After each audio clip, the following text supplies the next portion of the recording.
Welcome out to another episode of It's All Been Checked Before. This time, Conundrum. It's a conundrum. You know what's not a conundrum? It's really pretty simple. Follow us on Patreon. Patreon.com/IABD. As in, it's all been done. Speaking of which, follow us on Patreon. Also, just to get in on everything else going on IABD, go to IABDpresents.com. So you know when It's All Been Done radio hour is coming up. You can find out more about us. It's all been checked before. It's not a conundrum, but this is a conundrum on It's All Been Checked. Welcome out to another episode of It's All Been Trekked Before. We are down Keith again, but the rest of us are here. This is Steven. And Jimmy-Jerome. I want to say Keith because it's so used to it by now because he does so many. So we're here to talk Conundrum, first impressions. I watch a lot of these episodes late at night more than I used to, and sometimes I get sleepy watching them. This one made me especially sleepy. Oh, no.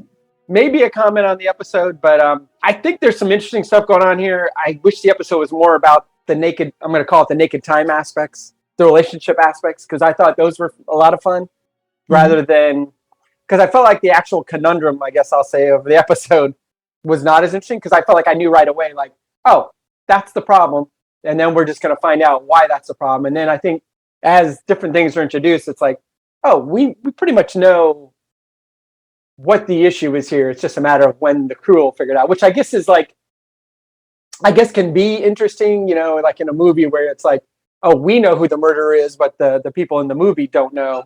Sometimes that can be interesting. It wasn't as interesting this time. I guess overall, I wouldn't say I hated the episode and it was super dull, but it wasn't my favorite, that's for sure. I was going to say I thought it was a lot of fun. Yeah. Not super thinking man's episode, as you pointed out. They give you the answer almost immediately, but I enjoyed it quite a bit. So I think we might differ here in our opinions then. We might. Okay, so we start out with Troy and Data playing chess. I thought it was a little bit of a stretch that she made a move that he had not anticipated. Like, by now, hasn't he studied like every chess master and knows everything you can do? I thought the same thing. I thought, you know, and that's definitely a throwback to Kirk and Spock playing up. Yeah. But yeah, I was still surprised too, because I feel like if he's played her enough, she's made moves like this before, and his programming would reset him to be more prepared when playing her. But you know, I guess I always root for the underdog, so I'm happy she won. But you know, well, and they've definitely played before, because the whole thing about like, oh, you're gonna make me that drink that only you know how to make, right? Oh, right. Like it was very like, oh, these guys hang out. This isn't a rare occurrence. Which I liked. I did like that aspect. I liked knowing that Troy and Data have fun. And if you had asked me what they do together, playing chess is not what I would have thought. Agreed. But I liked it. I did like it. So the only thing, the squibble I had, of course, was, you know, just how she beat him and that he didn't see it coming. But other than that, I enjoyed that bit. I did think about, and I had started playing chess again a year or so ago. But I did because of the Queen's Gambit? Exactly. No, I can't remember what it might have been. It might have been Next Generation. Maybe he started playing it. If you haven't watched Queen's Gambit, it's excellent, by the way. I've just seen part. Colleen watched it, but I know it's, and I love Anya Taylor-Joy. Yeah, Joy. She's great. But I like the idea that intuition is part of it, because I think there are some elements of intuition. There are times where it's like, yeah, I feel this is right, and it depends on the player and stuff. You know, I was definitely. I probably still am someone who's super cautious, plays a very defensive game. I feel like whenever I use my intuition, I get destroyed. But every once in a while, you know, a gambit pays off. But so I thought I agree with you. I'm right there with you. That's how I play as well. I'm not a risk taker, so yeah. The Roe is still clashing with Riker, so great. I didn't have any problem with that. I was just like, okay. I'm excited whenever I see her around. It's fun. Me too. On the show. Me too, and I like I think that's part of what I liked about the argument was it very clearly has been going on for a long time, and while we haven't seen her in a while, this picks up like no time. I mean, clearly for them, like they've still been interacting with her, and so we get the impression she's really fit in with the crew. Yes, yeah, I like that, and it makes me think, well, why wasn't she in the last episode at all? But that's a different kind of quibble. But yeah, it's cool. Yeah. Well, I mean, like I said, they tried to make her a lead in the spinoff, I don't know if they ever tried to make her lead on Next Gen or not. Yeah. But she declined. So I have a feeling that how often she was on the show was more her decision than theirs, unfortunately. That's right, yeah. So they meet this ship, or whatever it is, energy. They're not sure what it is. They're not sure what to do with it. And they're like, oh, don't raise shields because we could, mess with it. Right. And then Picard, when he finally says, well, shields up, with that shrug, it was one of my favorite Patrick Stewart line deliveries. It was so good. Shields up, I guess. I could just see Keith making a meal out of it. And then they lose their memory. And I thought this was the most true definition of selective memory. Either way you want to go with it. Selective memory loss or selective actual memory. In this instance, somebody else was picking what parts of the memory got erased. Because we have Data, who his brain operates differently, we really got the explanation of what was selectively gotten rid of and why. And it made sense what was gotten rid of and why. Yeah. It makes sense. It's because I wrote it's also convenient which parts of their memory are retained. But it does set up. It's convenient until you know it was on purpose. And then you're like, no, of course that's how they designed it. Yeah.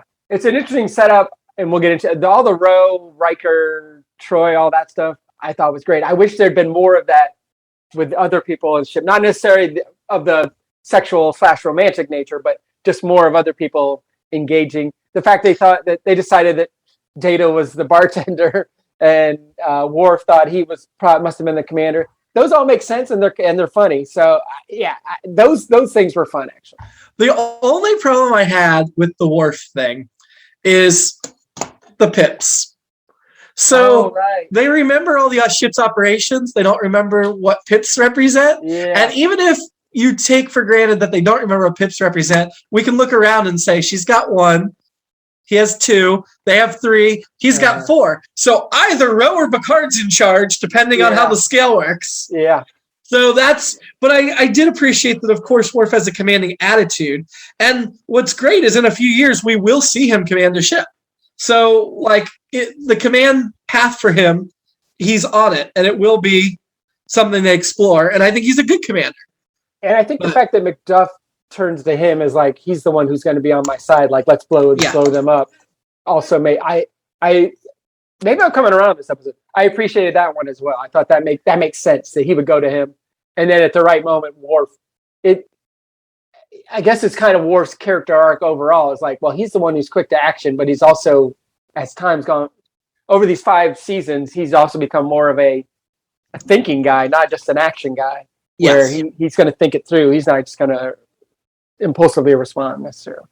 Yeah, they did not misuse that plot point. It was handled very well, both before and after Worf taking command, in my opinion. Yeah.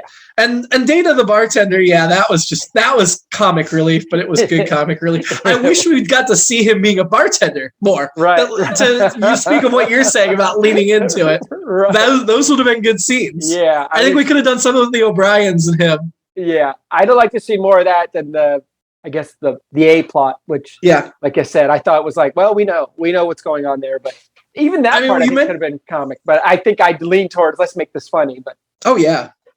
You mentioned McDuff, and of course, as soon as everybody's got their memories, even before he introduced himself, I saw the 3 pips on his collar, and I said, who's the new commander? There's not another commander on this ship.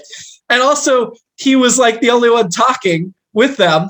McDuff was his name was Kiernan McDuff, was at least the name he gave them, played by Eric Anderson, best known for Friday the 13th, the final chapter, Unfaithful, NCIS, and Boomtown, according to IMDb.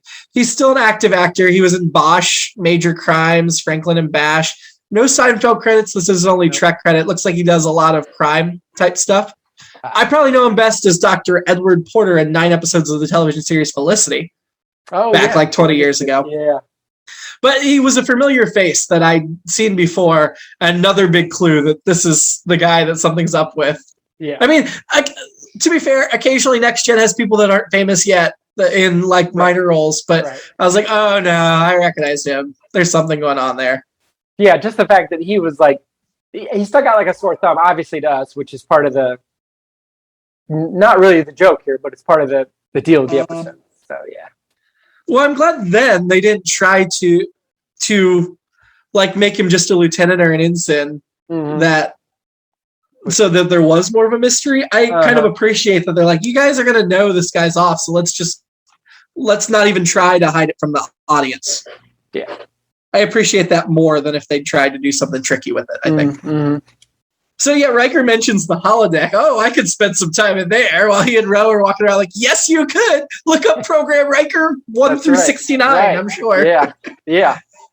And then the flirtation with Ro was wonderful. And yet again, love and hate come from a closely related place. And I could easily see the two of them having a relationship if they met under different circumstances. Yeah, it makes total sense that they're like, well, I think, and I guess it goes to that they do have an attraction to each other, like you just said. It's other factors get in the way. So, but when those factors are removed, then it's like, okay. And that's where I wrote, it's kind of a naked time thing. And I feel like, and maybe these things we're going, hey, we can't see all of them all over the ship, but maybe more of this stuff. And like I said, not necessarily romantic, sexual, but relationship jumps. Because this does, at the end, they get all their memories back, but they also remember what just happened. Yeah. And it creates that great final scene with the three of them, which Troy, Riker, and Ro. Yeah, which. Oh my God, that was such a good scene. And Riker's nervousness going into that conversation was warranted because Ro and Troy could destroy him. I thought Frakes played it perfectly. He didn't overplay it. He just, anybody who's been in that situation who's like, oh, either my two exes or two people I've been involved with before, or my current person and my prior person are sitting talking. It's like, oh no. Oh no! Yeah. There's a scene in Scott Pilgrim that's very much that, which I think I might have referenced a couple episodes ago. It's very similar, and his reaction is, "Oh no, I have to stop this." Yes. And Riker's just like, "Nope, I'm stuck with this." And so I love that scene. It was to me, it was the most fun aspect of it. But also, I'm always a proponent of bringing sex back to Star Trek. And last week we had the Troy and Connor thing, which was more about, like you said, you're like, they spent the night together, but it wasn't in bright lights. It was just like, oh, okay. Oh, I get, Yeah, she's still there in the morning. Yeah. Yep. Whereas this one was a little more like, oh, this is happening. And then the scene where Rose shows up and Troy's there was great too. It's just. So I got other thoughts about that scene, but before we get to that, ending scene, Ro talking about, I'll treasure it forever or whatever. It just really developed her character well, because it's so easy to just make her like annoyed or upset about it or angry. And I love that instead they leaned into like, oh, I'm just going to play with this guy. It's much more interesting. Yeah. So it does make me wonder if she'd like ended up staying around long, if they would have gone there with the two of them. And I would have liked to have seen that develop as a relationship. Because I think at this point, Next Gen's looking to, as the O'Briens are getting ready to leave, I think Next Gen's looking to develop a couple on the series, because they're not going to go there with Picard and Crusher, unfortunately. Right. But they are going to pick two of the other leads and get them together here coming up. And it's just like, oh, okay, I guess, it's been on a while. You should have somebody in a relationship. And I always equate the Naked Time episodes to the Kryptonite episodes on Smallville. And, I feel like a lot of those Kryptonite episodes were like, oh, Clark's getting in trouble with Chloe and with Lana, or Lana and Lois, or whoever the guest star woman of that episode was. So I actually enjoyed those. And I, like I said, I very much enjoyed this. Yeah. Yeah, speaking of that, those awkwardness first of all, the scene where Ro is just waiting in Riker's quarters is wonderful. I love that so much. And then when she says like, oh, it feels like I spend most of my off hours here, and I'm like, really? Okay. I'm also like, how many other women are going to try this trick on Riker? Like, my alternate episode, one of them, I guess, is she's sitting there in Riker's room, like in nothing or next to nothing, waiting on him, and four other women come in one by one, and she's like, nope, I'm here, already my territory, get out. I wrote down one of my few notes, or my last note was if women can remember their prior relationship with me entirely, I'd have done a lot better in my and they just showed up like, hey, you seem pretty cool. Yeah, I'm awesome. I'd have done a lot better. But so the Riker researching himself and then Troy walking in was really a nice scene between the two of them, and I love that she still remembered something of him or feeling of him, that they felt the connection. Mm-hmm. And that book was such a nice touch, and I really liked that acknowledgement of their relationship. Then Ro walking in there, though, that was the only part of the episode where I had a problem with the way Riker handled that. Because at this point, he's not sure if he's in a relationship with Troy. He might be. And then instead, he's like, oh, well, she's just leaving, and she leaves. And then he and Rose started up again. And if they get through this, and then he remembers that, because they're looking to restore the memories, and then he remembers that Troy is his wife, the messiness of that is insane. So at that point, if I were Riker, I'd be like, I'm playing safe, not sleeping with anybody else until we resolve this. Oh, sorry. I just wouldn't rush anyone out the door. I would still sleep with Ro as soon as Troy left. I wouldn't run her out the door. No, in my mind, I'm thinking if I'm Riker, ooh, I could be married to this other woman. And if she remembers this, I've already slept with her once. Yeah. Well, I guess at that point, maybe he says, I slept with her once. I might as well, if I'm in for a penny, I'm in for a pound. But to avoid the fallout, reduce the fallout, stop it right now. Well, it's not as good an excuse. But I don't remember. I was too drunk. Doesn't necessarily isn't the same thing as this. No, it's not. So talk about they're in a war with the Lycian Alliance, whoever that is. I'm kind of disappointed it's not a species that matters. Yeah. Beyond this episode. I agree. I like their ship, but beyond that, we don't see them. We don't really get a feel for them, and then that's it. On the bridge, when they get the files for the senior staff, Ro is on that list. She's just an ensign. Maybe she's the main navigator right now, but she is not senior staff. And I feel like they only did that so that because she was like here for the week and we're going to highlight her. Yeah. And it bothers me. Like I would have been bothered just as much if it were Wesley in the seat and he came up as main crew. Yeah. He's not. That role is not a senior staff member. Yeah. Yeah. When they're trying to restore the memories, McDuff volunteering and then faking it all was at first when he volunteers, I'm like, what? Where's this going? And then you see he clearly fakes the failure, and I'm like, okay, that at least gives him more time. It stalls because nobody else is going to try it. I get that. But then he turns to the camera and gives this evil smile. Yeah. Like, that was a bit much. Yeah, we didn't need that. That was something. Yeah. For sure. That went just a little too far. Why couldn't they get their memories back like Uhura? That was the alternate episode I actually wrote down. Like, either they never get their memories back, which she didn't. Remember, she had to relearn. Right. Oh, that's right. Right. And so I think it would be interesting if they actually explored what happened if one or more of them never got them back and they had to relearn. Like, because Next Gen could do something slightly serial with that. Yeah. Yeah, they could. But yeah, Uhura was my first thought as well. Do you have an alternate episode? Yeah, mine is, not surprisingly, the Ro, Troy, Riker romantic triangle. It's more romantic comedy. It's called the Lithium Web. That's my alternate episode. Nice. Yeah. We haven't talked about the sickbay stuff, where Crusher is there with a woman named Kristen, played by Liz Bassey, who's best known for The Tick back in 2000, the old Tick, 2001. CSI. She was Wendy Sims for 6 seasons, it looks like. Brotherly Love. And she was in Dr. Horrible's Sing-Along blog, which I do not remember her in that at all. I don't recognize the character name either. I love Dr. Horrible's Sing-Along blog.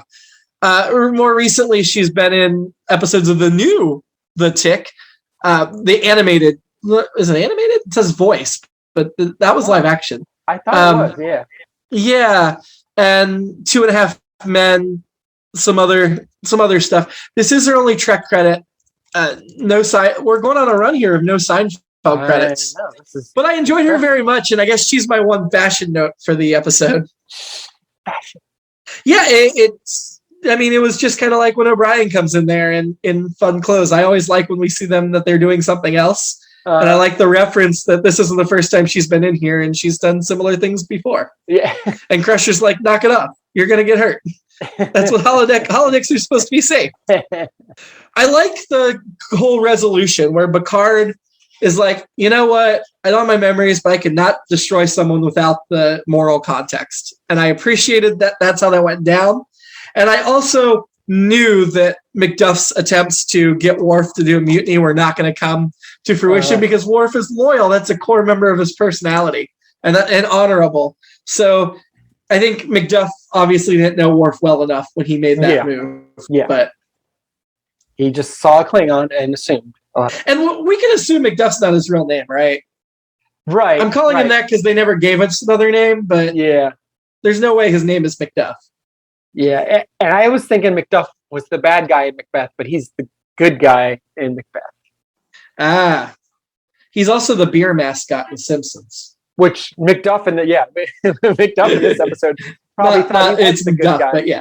He thought he was fighting against the tyranny of the Lycian Empire, Lycian people. Alliance. Yeah. What is he though? When they phasered him, I was like, I don't know what that is. Yeah, I thought it was gonna be one of those things where once he's phasered, like the salt creature in the man trap or whatever, you would see his true self. So I think we did kind of see his true self. They just didn't give us any context to what exactly that was, and they didn't seem like they knew what it was. Yeah, So an unknown alien. Yeah. This episode was directed by one of our regulars, Les Landau. It was story by Paul Schiffer, who is best known, according to IMDb, as a writer for Next Gen, as well as Simon & Simon, Murder, She Wrote, and Hunter. He only has 7 credits as a writer. This was his almost last credit, his next last credit, because he did 3 episodes of Murder, She Wrote, 2 before this and 1 after this. That was it. So not a very prolific career, at least in the television and film industry. He just did story by. The teleplay was by Barry M. Shokelnick, best known as a writer on Law and Order and a producer on The Good Wife and The Division. He looks like he was still writing for those as well. He did write an episode of Tech War. There's a lot more crossover between Tech and Trek than I thought, but this is his only Star Trek writing credit. And of course, I don't think there's any writers that wrote for Star Trek and Seinfeld, so we don't even usually look for that. Yeah. 2 very different shows. And in those days, I don't think the comedy and drama writers crossed streams so much. Right. Actresses especially, sure. But Yes. But yeah, not directors. And also, I feel like the Next Gen probably was easier to get comedy actors than drama actors because they probably weren't taken as seriously at the beginning. Yep. So I am also out of notes. This one was so much quicker than last one. Yeah. So we'll do rankings. Who is your annoyance of the week? Macduff. I thought he was fine. He was fine, but still, he was annoying. I mean, if it wasn't for the evil smile at the camera and a couple other things, he wouldn't have been as annoying. But it's got to be. Yeah. Who do you want to have a drink with? This might be my most base, and I've had many base selections for having a drink or what have you over our many years of this podcast. Kristen? Conundrum Row is actually who I'm going with. Oh, you're not going with Kristen. I thought you were going to go with Kristen in sickbay. I did think about her. I did think about that. But you specifically only wanted to be Row with her memories wiped? Yes, because then she might think I'm something I'm not. Or no, she doesn't know you anyway. That's true. So maybe it's just Row. Okay. But you know what? Maybe I should switch to maybe I should switch to her. I'm going to stick with Row. I just enjoyed her this episode. Yeah, I was going to go Row again. I've picked Row in the past. Yeah. I mean, we both picked Row in the episode Instant Row, and so did Keith. But yeah, and it's not purely about looks, but I really liked getting to see other parts of her personality, and she seemed like a more well-rounded individual. And the fun she was having with Troy at the end proves she can just hang out and have fun too. She's not always going to be grumpy and moody. Right. So, yeah. Which is great because you don't want that stereotype of a character. You want somebody that is fleshed out. Mm-hmm. And also her moodiness and anger in that episode was kind of justified in a lot of ways. Yeah. So I'm glad they didn't I'm glad we got her to come back so we could see more of her. Mhm. Ranking the episode, let's start with last week. Better or worse than the Masterpiece Society? This one, in hindsight, feels more fun. But I think last week, I thought last week's was more interesting overall. More to chew on for me. But this one was fun. I'd probably go below. I think that's a very fair argument. It was, this was more fun, but the last week was more meaty. I tend to favor the fun. Yeah. So I might go above. However, we could always let Keith decide. We could. So I wouldn't go above Darmok, which is the one above it. Gotcha. Yeah. And I would not go below A Matter of Time, which is the one below it. And that was the Time Traveler. No, I guess this is a good place for it. Yeah, for me. Yeah. Okay, so we'll make Keith tiebreak it. Yeah.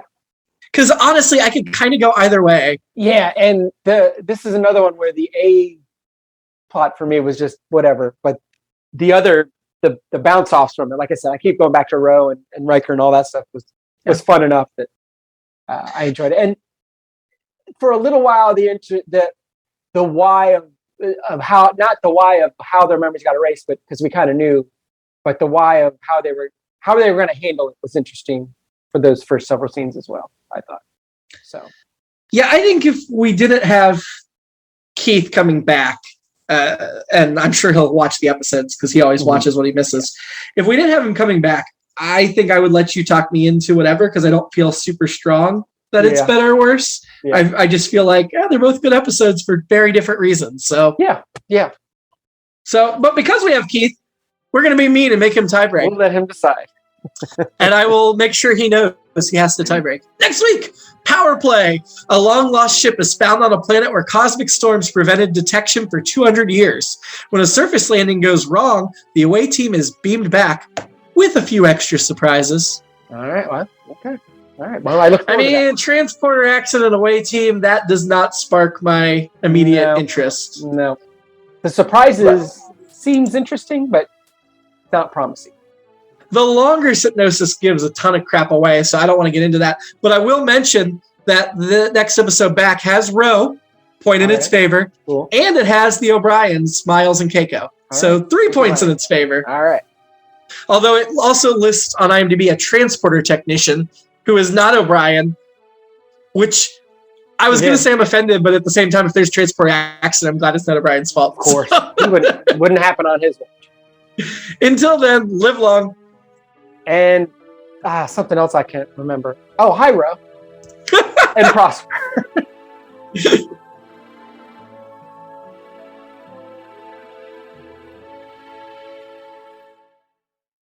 It's All Been Done presents Who's Got the Time?